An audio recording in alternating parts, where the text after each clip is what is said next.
This map from Space Weather, it reveals areas of the US that are most vulnerable to power outages due to solar storms.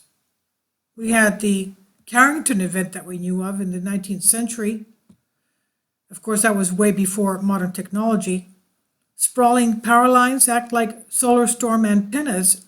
They pick up currents and spread the problem over a wide area. A solar superstorm can make your lights go out, and new maps released by the USGS show where the power is most likely to fail. The Denver metropolitan area, the Pacific Northwest, the Atlantic seaboard, as you can see, that's most of where, over 25% of the US population lives there, and the cluster of Midwestern states near the US-Canadian border. Bright yellow and orange trace the trouble spots across the contiguous USA.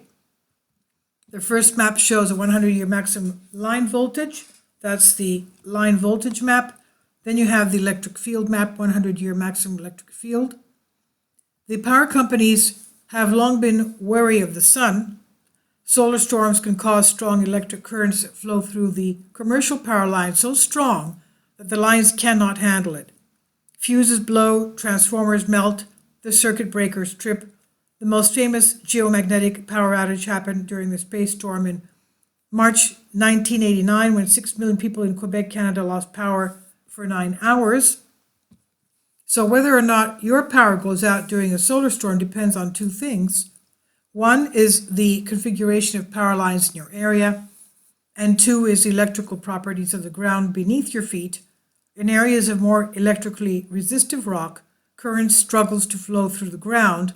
Instead, they leap up into overhead power lines, a scenario that played out in Quebec in 1989. The new maps are possible thanks to EarthScope, a National Science Foundation magnetotelluric survey of the upper two-thirds of the contiguous USA. EarthScope mapped the electrical properties of deep rock and soil on a continental spanning grid with points about 70 kilometers apart. USGS researchers led by Greg Lucas and Jeffrey Love combined the information with the layout of modern power lines to estimate peak voltages during a century-class storm. They found a huge variation in hazards across the US. The largest estimated once per century geoelectric field is 27.2 volts per kilometer at a site located in Maine, while the lowest estimated once per century geomagnetic field is 0.02 volts per kilometer is a site located in Idaho. That's more than 3 orders of magnitude difference. This is what they wrote in their research paper. A 100-year geoelectric hazard analysis for the U.S. high-voltage power grid. Notably, some of the most vulnerable regions are near big cities: Denver, Boston, New York, Philadelphia, Baltimore, and Washington, D.C. And to complete the hazard map, the researchers are waiting for a new magnetotelluric survey to cover the rest of the U.S. It can't come too soon. The last century-class geomagnetic storm hit May 1921, 99 years ago. This by Dr. Tony Phillips on Space Weather, and it's on Bended Reality.